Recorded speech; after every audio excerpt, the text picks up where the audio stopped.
What's up, y'all? It's your boy Leaf Israel back again. Another episode of the Network Nights podcast coming from the one and only QC. I see you. We know what today is. It's payday. So I hope you have a great payday, and I hope it's a great thing that's happening for you. I want to take this time to really give a shout out to all the supporters of this podcast. Recently, we have just hit 100 followers on Instagram. So thank you. Yeah, I see you. But I know 100 followers don't sound like a lot, but realizing starting from zero and watching this grow and this platform grow and continue to help out people, connect people, network with people, teaching y'all nothing but goodness, nothing but strategies, nothing but professional, fun content to help out your everyday lifestyle. So obviously the archive is great. Continue to go back and look at the other episodes, whether it be trying to become a musician or learn more about the music world, to real estate, to construction companies, farming, everything you could think of. We are building a freaking portfolio that you cannot imagine. Now, why do I bring this up? I bring this up because back in my heyday, back in the good old days, I was a coach, y'all. I was a lacrosse coach in the year 2020. Obviously, COVID had a different say in my long-lasting career, but I will say I was 1-0, undefeated to this day. But I think the coolest part about coaching versus leadership in the Marine Corps was the fact that I had to guide people. I had to guide my players to get the most out of themselves, and I couldn't force them to do it. And each player took a different technique to really get the most out of them, to get the most skill out of them, to make them the best player they could be. So, of course, I have a friend. Who would have thought? I had a friend that is joining the show, and they are joining the Network Nights virtual studio.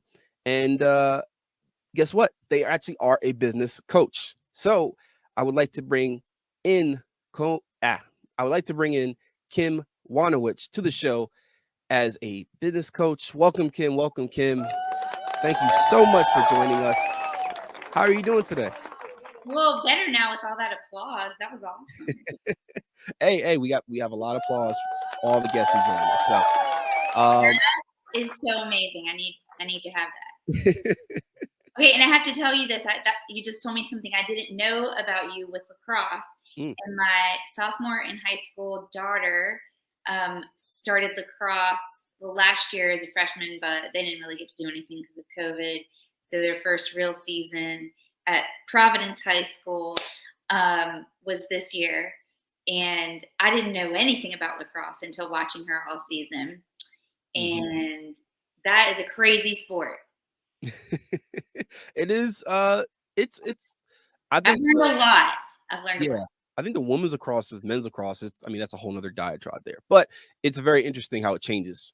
It's completely different, and I'm happy it's different because they're not, pounding each other with sticks. But, they definitely improved. I'll say that they played some tough teams of girls who have played club lacrosse since they were young, and this is a group of girls who just picked up lacrosse, last year. So it was a little bit hard to watch as a competitive person that I am, but they got much better at the end, and I'm looking forward to next year because I know they'll be even better. But there's a lot to learn. Most definitely. Okay. All right.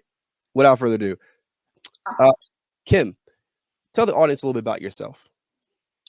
Yeah, awesome. Well, first, thanks for having me. I loved meeting you recently, networking. And so my business is called Live Boldly Coaching. And yes, I'm a business coach, but I have a very specific focus. So I work with professionals in how they have a powerful voice in their business and a bold presence in their business. And my focus is everything from their messaging when they're networking, like where I met you, to their what I call your confidence in every aspect of talking with people about your business, your professional confidence, which I do some trainings on how professional confidence is very different than just being a confident person. It's like not even on the same plane. And to how you show authority and stand out in your industry. And I mostly work with people who are in an industry where there are many of you. For instance, I do a lot of trainings with real estate teams, with someone that has a team of realtors, or insurance, because those are industries that there are so many.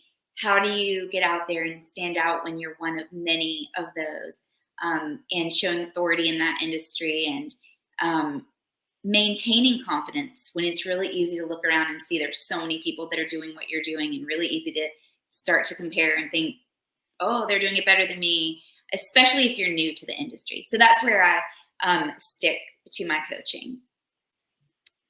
Wow. And obviously we're gonna have a lot of questions because you already hit on so many points there. It's too easy. Good. But I always like to give my guests a timeline of who you are. So, growing up in your shoes, what was it like, and what shaped you? What shaped you to be the person you are today? That's not an easy question. So, I grew up in a really small town in eastern North Carolina, and I think that shaped good and bad. I feel like I had a lot of personal confidence because just growing up in a small town, I had really great friends. They're still my great friends. It was a completely different life than what I see my teenagers living now. I didn't watch my phone and see where everybody was. It was a small town. We were all there together. So I had a lot of confidence. And I think that, and it's funny that you're asking me this, because I don't even think I connected that aspect to the business where I'm focusing my business now, until actually very recently. So it's actually funny that you're touching on something that I didn't even think about. But growing up in a small town and then building a business here in Charlotte, and meeting people, and they have just giant backgrounds, and they very different than how I grew up in the business world.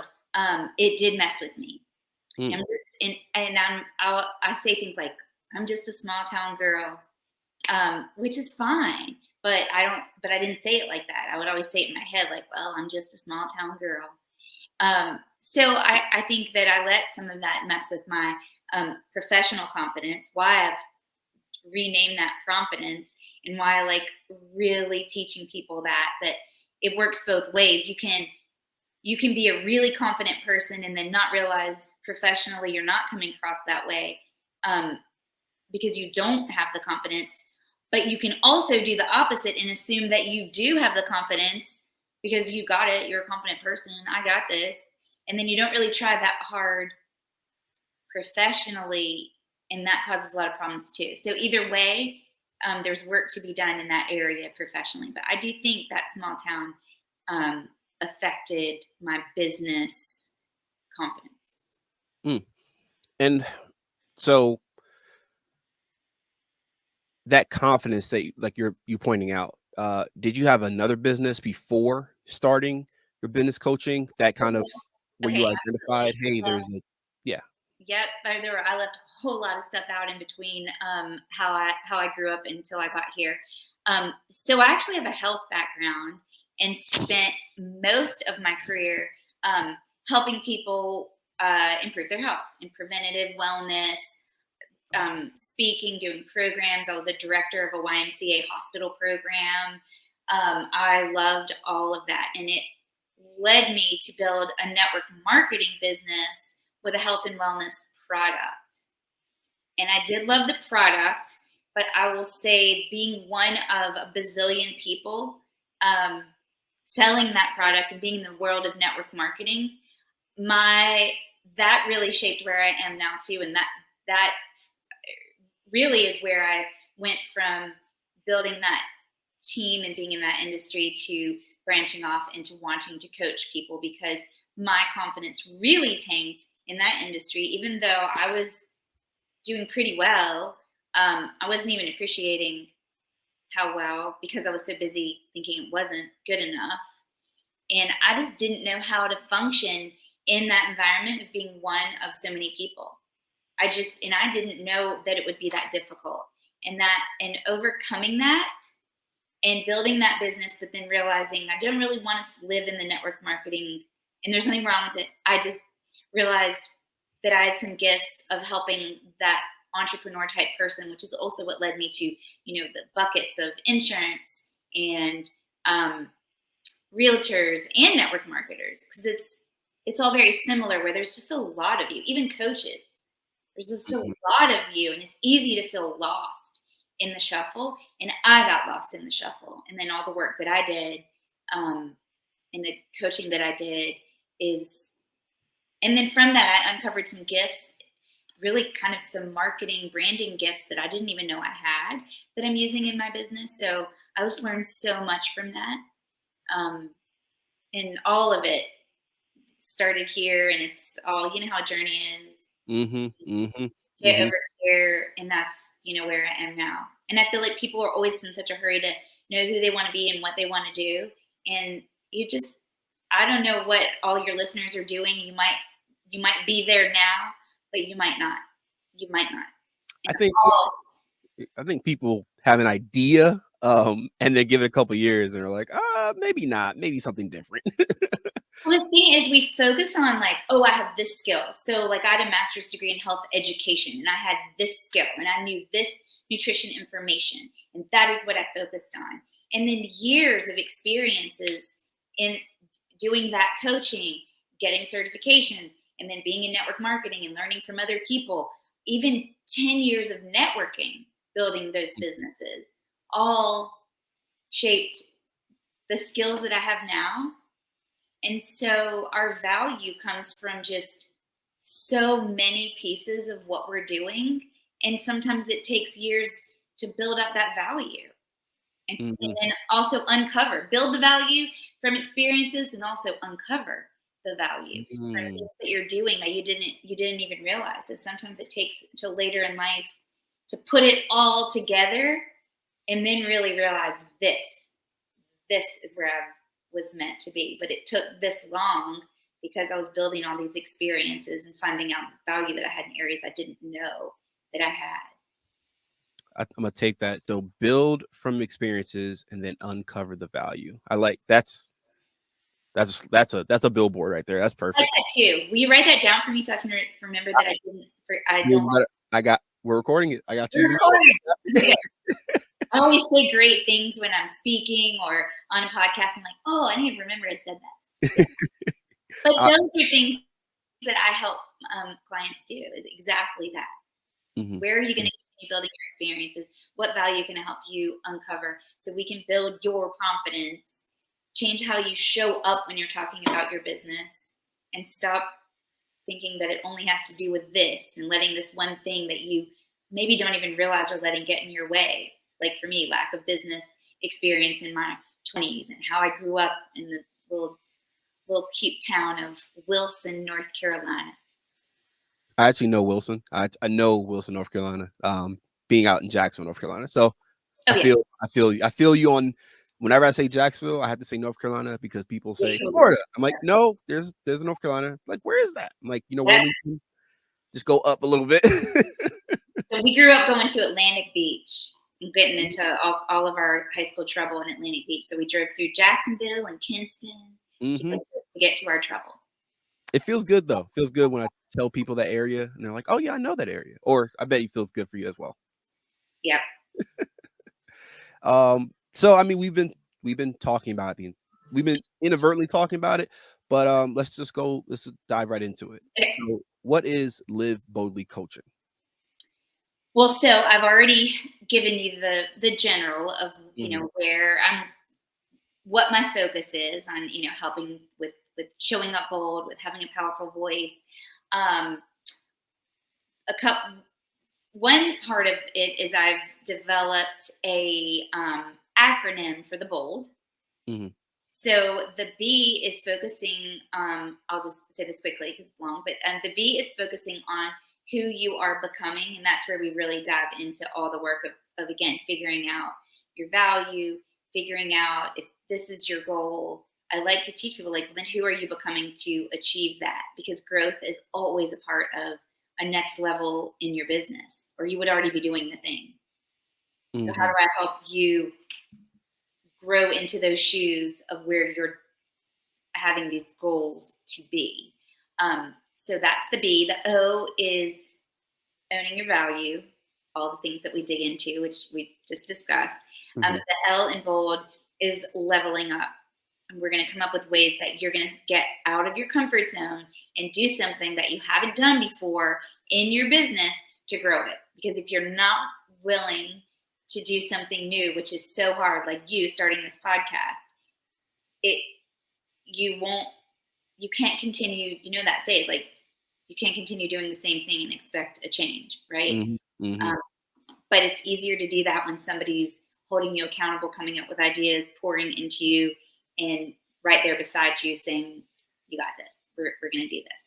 So that's one of my favorite things to do, is help people level up.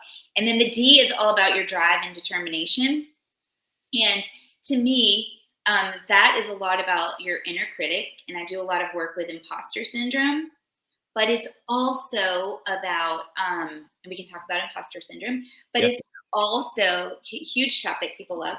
But it is also about how you show authority in your industry, because you get so much confidence when I teach you how to show authority in your industry. And when you up that level of competence, I like to make up words a lot. I make up a lot of words. When you do that, it does change your drive and determination, because I get people, when we've all been there, where we're like, maybe I should just quit. And when you uncover all that, it completely changes your drive. It kicks in your determination. No quitting. Done.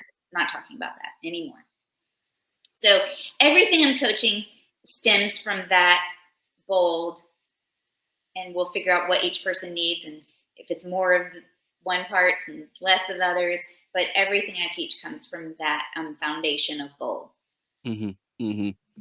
And I mean, that is, I love the acronym. I love acronyms, but especially how you're taking each acronym, you're really making an individual plan of action for each person that comes to you. So it's tailored. Yeah, it's tailored, it's individual, specialized. And I think that's great. That I would want that, fitness wise.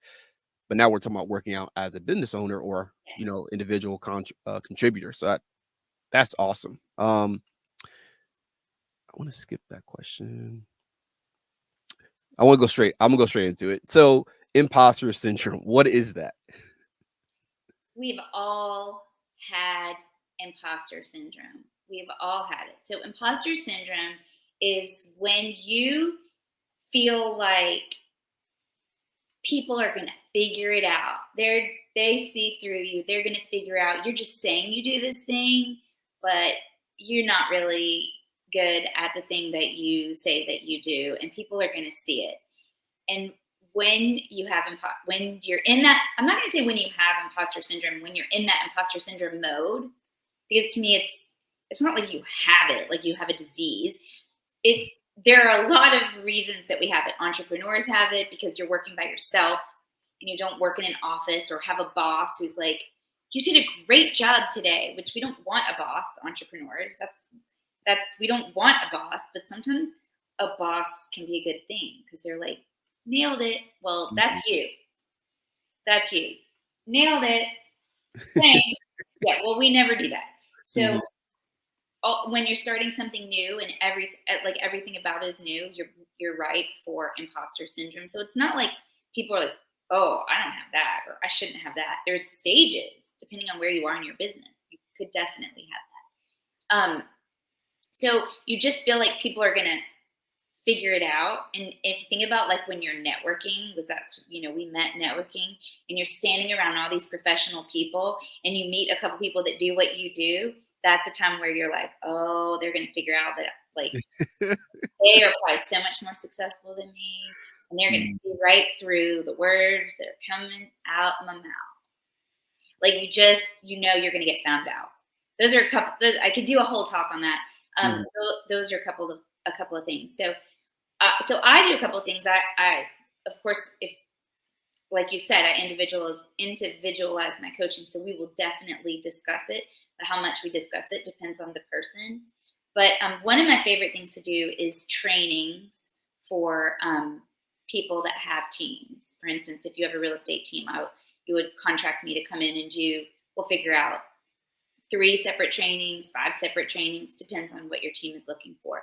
And I will always include imposter syndrome in part of my trainings, because there is no team that doesn't have some people within it, in that industry, like I said, the realtors, the insurance, the coaches, people that are in an industry, when there's a lot of you, if you're a team leader and you're listening to this, I'm going to promise you, someone, if not many someones on your team right now are like, oh my gosh, I didn't know imposter syndrome was a thing.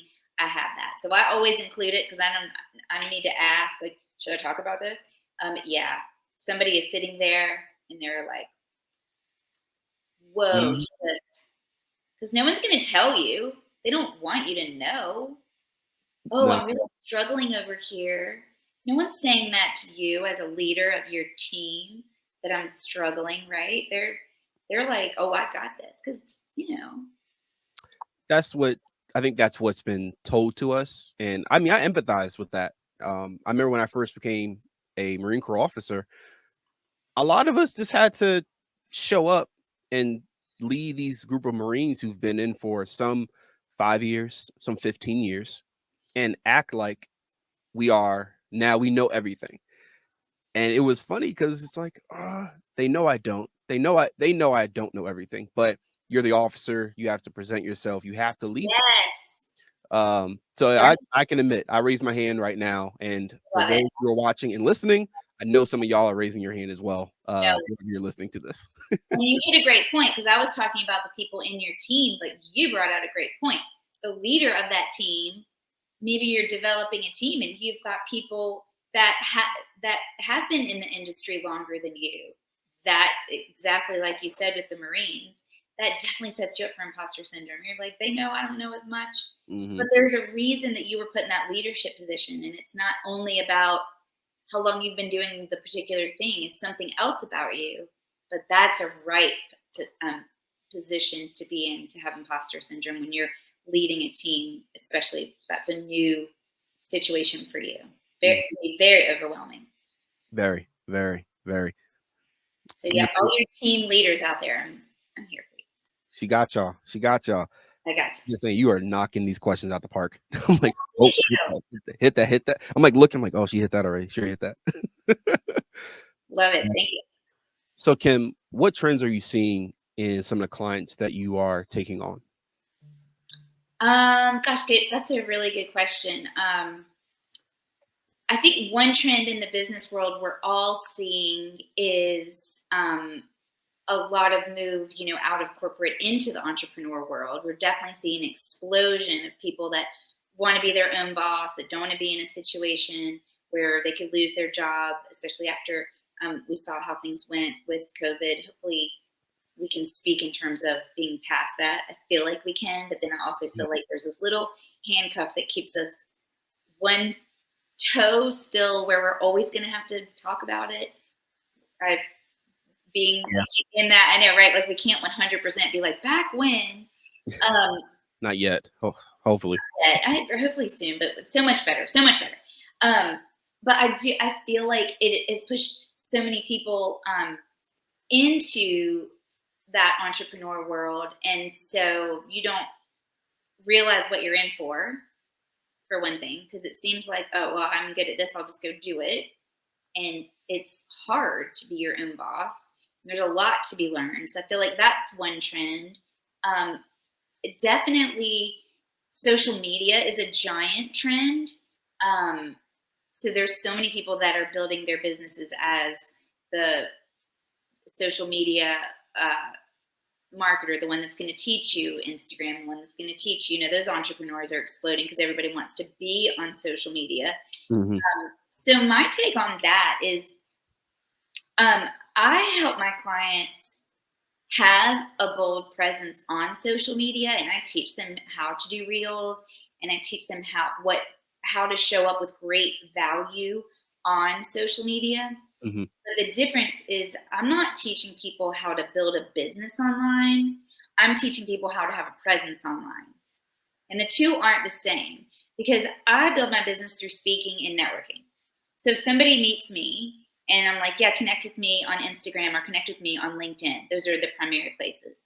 You're going to be able to go that and you're going to be able to see what I'm all about. You're going to be able to see value that I've put out there. You're going to be able to see that I put myself out there and do reels, even though my teenage daughters were like, do not do that. And I was like, oh, but I am. Tell me not to. And I think they're so fun.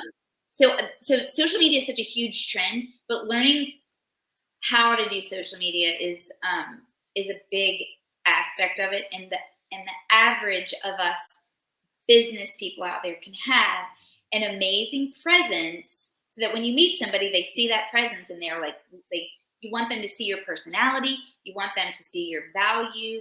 You want them to see how you stand out because they're checking you out.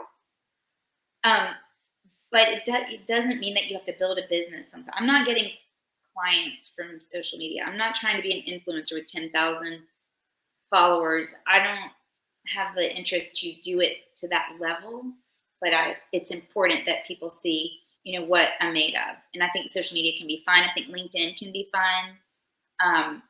So that's how I look at it. And that's the trend I'm seeing and how I'm tackling that trend is let's figure out who you are. What's your personality within your business?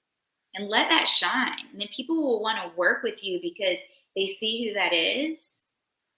And that's all you need from social media. And that could be posting 3 times a week. You don't have to live in that space, but you have to show up in that space.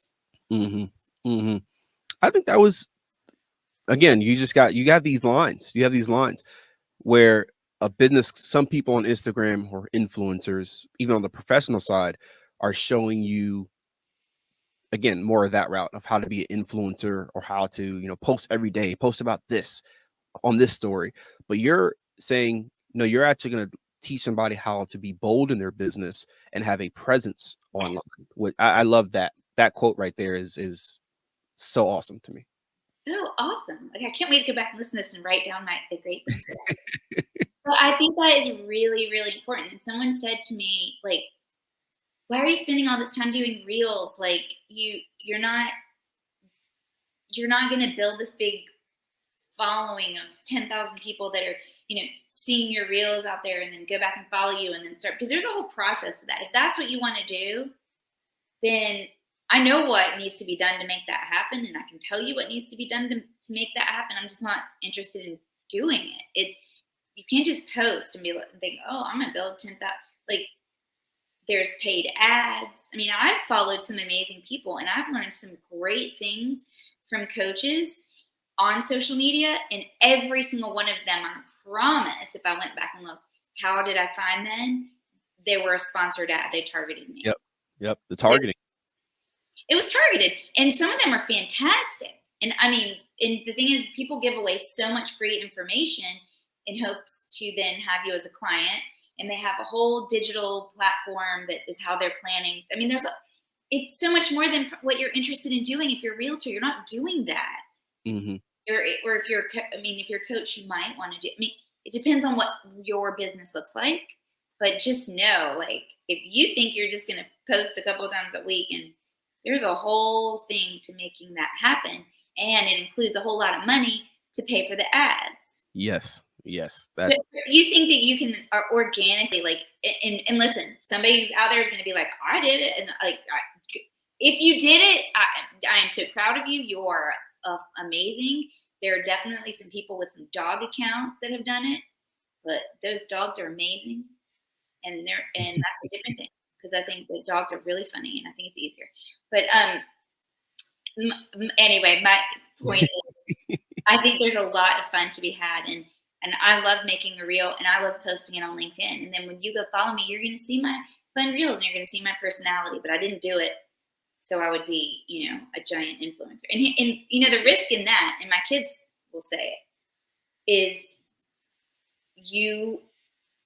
people can also go to your Instagram account and see those reels that you made and think they're great, but then see that you might have 5 likes, because people see it, but they don't all like it.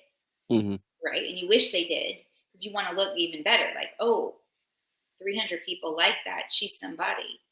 So you got to put it out there knowing it might not look like that, but that's just not how it's always going to be.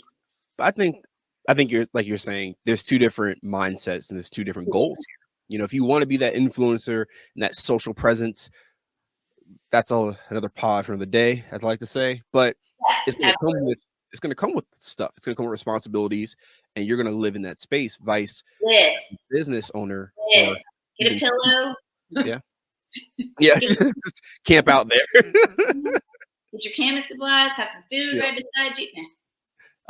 As a business owner, as team leader or manager, you're trying to not paint, but you're just giving the audience a little bit more about yourself. That's right. And I think in today's age, as business owners, you can't just be the brand. You have to provide a culture to your workspace, to your organization, to your business. So I think that's what two different goals here. But again, the presence versus working in that space. I like that divide.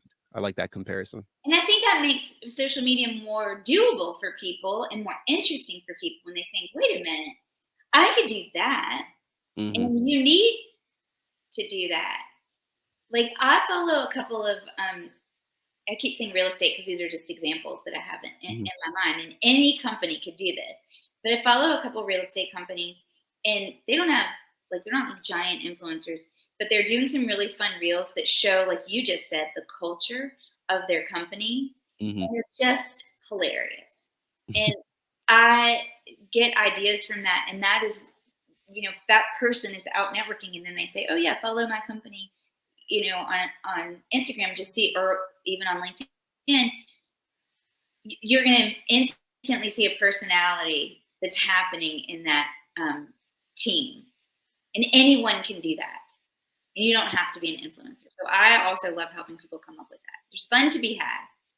Mm-hmm. Mm-hmm. And you mentioned real estate. I mean, the client portfolio is probably overwhelming at this point, but who are some of the clients that you have worked with in the past, and I guess looking forward into the future? What real estate teams, clients? Is that what you mean? Just like you said real estate. I know you said networking, marketing. So real estate teams, for the most part, real estate teams, and then individual, what I call solopreneurs, has been the biggest chunk of my business. And moving forward, I'm currently taking a bigger focus on the team aspect. And so really looking for more of that team aspect in insurance teams, whether it's financial teams, those people that you've got to find a way to stand out in those industries. Mm-hmm. So I would say moving forward, I'm currently in a place where that is going to be my moving forward target. And I'll still work with solopreneurs, of course. What is that? What is a solopreneur? So a solopreneur is an entrepreneur. We know what an entrepreneur is, but a solopreneur is that entrepreneur that's really just them. Like you're not necessarily going to build like a big business. Your business is you. You do all the things in your business, which is why that presence, that culture, that brand is all you. Because that's me. I'm a coach. Like everything I do is up to me. I don't have a big staff that's like, you do the marketing, and hey, this is like, hey, you do the marketing. Got it. Okay, you go out and be on social media. Got it. Yeah. You do the sales. Okay, got it. Yeah. Got it. I got that too, and I got that too. Thank you. I will do all this. That is a solopreneur. And then eventually, if you do it well, you perhaps roll into, like I'm saying, the team aspect. But I would consider the people, even if you have a team of insurance, real estate, those people are kind of solopreneurs. They're their own business. So those are the people I like to work with. Mm-hmm. And I always love asking this question because the answer varies every single time. But what have been some of the obstacles you faced when you started this business and your journey throughout? I mean, we just went through COVID, and that obviously this is a very personal business that you're talking about, but Yep. yeah. What are some of the obstacles you faced? So I face the same obstacles that I help clients with. I mean, being a business owner is not easy. I face the same roller coasters of doubt, less as time moves on, but I face the same ones. We all want our businesses to grow faster than is reality. So I think that's why I have a passion for that solopreneur person, or that person in an industry where there's, a lot of you, because that's the space I'm in. There's a bazillion coaches. There were times where I was like, why am I trying to be just another coach? But then, I dug in and figured out, well, what kind of a coach do I want to be? And I think that is a big aspect, that an obstacle you have to overcome is figuring out who are your people. Because if you have a business and you're like, oh, I work with all people, and I know real estate's a little different because you could work with all people that want to buy or sell a house. You could. There's a little tweak to that aspect, but you can still have a brand about yourself and show up as something unique in that industry. But spaces like the coaching space, even insurance, you can focus on types of people. You can focus on young people just getting started. You can focus on multi-generational. I mean, there's things that you can do.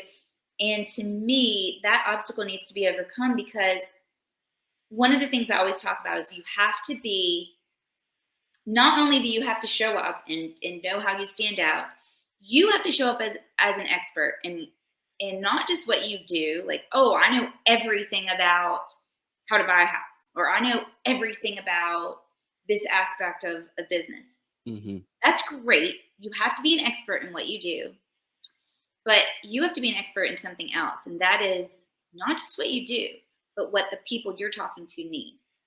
Mm. And that is an aspect that people just ignore. And that's where I see people struggling in their business, because when you talk, whether it's in a meeting, whether it's when you're networking, whether it's on a podcast, whether it's a post on social media, you got to be saying something so people are like, she gets me. That is exactly what I'm struggling with. I don't know exactly who my audience is, so I'm not really saying anything that is nailed to them, or what you have to say something that business owners can relate to, and they're like, yes, that is what I'm struggling with. So if you don't know who that audience is, and you don't get really down and dirty on who they are, what they need, what are they struggling with, then you can't speak with that authority. And I think they'll go to someone else who does. Because we're going to give our money to somebody. We want to know, oh, you know what you're doing, and you know what I need. Preach. What part of bold is that? Is that the L?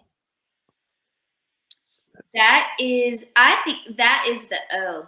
Oh, okay. Because that is owning your value. It's to a level of knowing who your value is for. Makes sense. I put that in the O bucket. Okay. Just so the audience can see how this all flows in. Y'all, that's a great question. All flowing in. I think it's scary to do that, because people are afraid, like, well, and you've heard this before in different ways, like you need to niche down. People are afraid to do that because, like, well, if I say I work with, like me, if I say I work with the real estate industry and the insurance industry, what if somebody owns a small business and they're like, oh, she doesn't work with me, so I might lose that business. Well, I could work with you. It can be translated to what you do, but I want to be an expert for a particular group, and I think there's enough of that group to make my business successful. If you say you only work with women, does that mean you'll never get a male client? No, it doesn't mean that. Mm-hmm. You will, but it means you're just going to show up with so much confidence and so much value and so much authority because you're working with a population of women that are whatever that is that you've decided, and you know what they're dealing with. Mm-hmm. People want to know you get them. And I mean, you're talking about, I know in my business books that I read, there's like the hedgehog concept versus the fox. And the fox can do a plethora of things, but he or she is not the best at, one individual skill, while the hedgehog does one Right. thing really well. And starting a business out, it's better to niche down Yes. however you want to, but be that hedgehog. Just learn that skill. And as you develop and your business grows, then you'll be able to branch out to other. Right. But But when you're a hedgehog, you will show authority in hedgehog information, and that is attractive to people. That is a level of confidence that isn't just, oh, I'm good at what I do because I'm saying that I'm confident. That's a level of confidence you can't pretend, you can't make up, because you just are saying things that hedgehog people get. mm-hmm, And that mm-hmm, shows authority. And that level of authority is like bold. That's so good. You can't fake it. yeah, And as your hedgehog business grows, you're like, hey, I know all about hedgehogs. But I also know that hedgehogs lead to foxes, and I can talk about that too. But if you say, like, coaches are worst. Coach is like, oh no, I'm a business coach and a mindset coach, and I can help you with it. Because if you have a business, you need help with your mindset. So I can do all of those things, which you can, but you're just not going to ever say things about coaching that are going to like people. Well, here's the thing: we assume that people know exactly what they need. They're like, oh, and when I say it, they'll be that person will hear it. Like, oh, that's what I need. And you have to show people what they need. mm-hmm, And mm-hmm. here's the thing: people can use a lot of different things. Go down your Facebook ad. Look at the people who have targeted you. There's probably 10 people that have targeted you, and you're like, well, I could use that. I could probably use that too, because they've said it really well. They've nailed down something that you are struggling with, but you're not really sure which one of those things you should start with. It's not like a business owner only needs one thing. Mm-hmm. Building a business, you need a lot of things. Mm-hmm. You just got to figure out which thing to start with, right? Mm-hmm. So you can't make that assumption like, oh, I'll just say that I'm a coach. I'm a business coach. And someone's gonna be like, well, I need help with my business. I'll hire you. Like, that is so up here. Yep. You've got to figure it out, because other people are targeting you with ads and meeting you outside and networking. Mm-hmm. They're like, oh, I can help you with this. And you're like, oh, okay, I can help you with that. Okay. And you don't even know where to go. It's confusing, overwhelming. Very, very. And I know we talked about some of the obstacles, but there's always a flip side. There's always the sunny side. What have been What's the sign? probably have too many, but if you can name some of the success stories that you've had, what would you like to share? Success stories with clients. Yes. So I do a small group coaching that's also one of my favorite things. I call it my BAM coaching, and it's BAM stands for, again, I love acronyms and making things up. BAM stands for your bold action moment. And what I say is that every time you speak about your business, whether it's that, I hate the term elevator pitch, which is also why I came up with BAM, because nobody wants to be pitched, and it's just such a horrible word. So whether it's your BAM in a networking situation, or whether it's just being able to have a conversation about what you do, or a sales meeting, all of that, you have to be able to nail how you speak about your business. So I call that your bold action moment, which is like whenever you speak about your business. Mm-hmm. So I do a small group coaching, and it covers pieces of the bold, but it's just 3 sessions, and I do it in a small group, 3 or 4 people, So it's a very low cost, and people can get started and not just commit. Like, not everybody wants to commit to one-on-one coaching for a long period. And the other thing I do, like I said, is trainings. So this is my way to work with 3 or 4 people at once, and help them with their BAM. So we uncover, how do you speak about your business? And we nail down 5 topics that would show your value for social media. What are those 5 things that make sense for you to be talking about, that uncover your value? So my successes with that are just the aha moments that people have when they realize how to speak about their business, or they realize they're just so overwhelmed at how to get that value out about what they do. Mm-hmm. It changes. I literally see people change how they stand tall about their business. I mean, that is a level of confidence change in your business. And it's a level of excitement. I see excitement come back to people's business. Mm-hmm. Because when you're overwhelmed and you're not sure what you should be saying, and if you should be, like, that's where burnout comes from. You're like, I don't even know. So I feel like, and I think one of my favorite comments was someone that texted me after and said she felt like she was truly aligned with who her customers are now, and it enabled her to show up as her authentic self. That was probably one of my best sunshiny moments. To help somebody show up as their authentic self is kind of like the best place you want to be, right? Mm-hmm. That you finally know who you are within what you do, and now everyone's going to see it. Yeah. Oh my gosh, I don't know about y'all. I'm motivated, and I feel bold right now. I feel bold standing up, talking to Kim, learning all this information. This has been an awesome time, Kim. I want to be respectful of your time. We'll have to get you back on here, because I would love to come back. I love this conversation.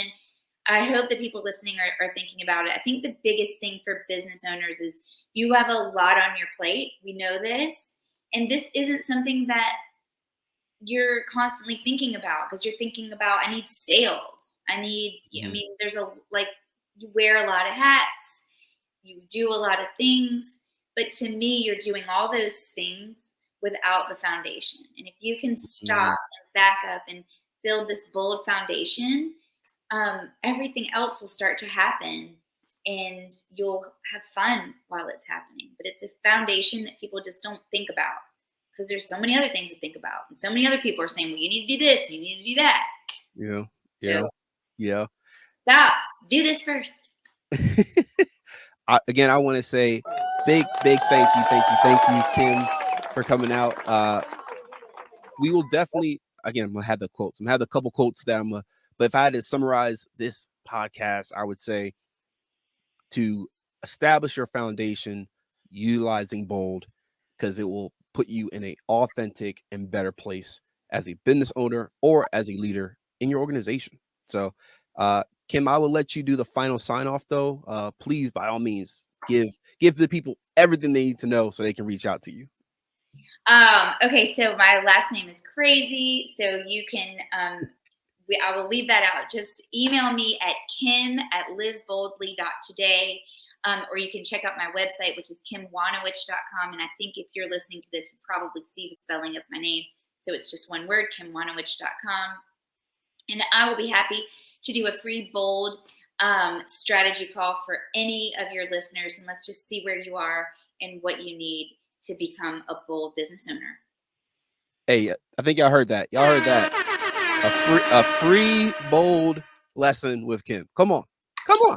You can't go. Yeah, there we go. She just said, call me. Come on, y'all. Reach out. Please, of course, continue to support. We will continue to we'll continue to give you A+ content. And again, for all y'all listening out there, reach out to Kim whenever you can to get the bold scoop. Thank you, Kim. I love it. So fun. Hey, again, I want to give a big shout out to Kim for joining us here at the virtual studio at the Network Nice podcast, coming to you from the QC.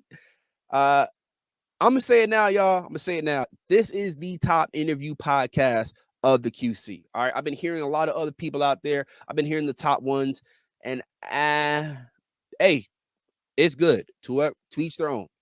But I guarantee you, when you hear this podcast, you hear everything that we putting in, everything that we're getting out. You ain't gonna want to hear nothing else. So come tune in with your boy every 1st and 15th. Leaf Israel signing off. We'll see you next time. Enjoy your bank. Enjoy your payday. Peace.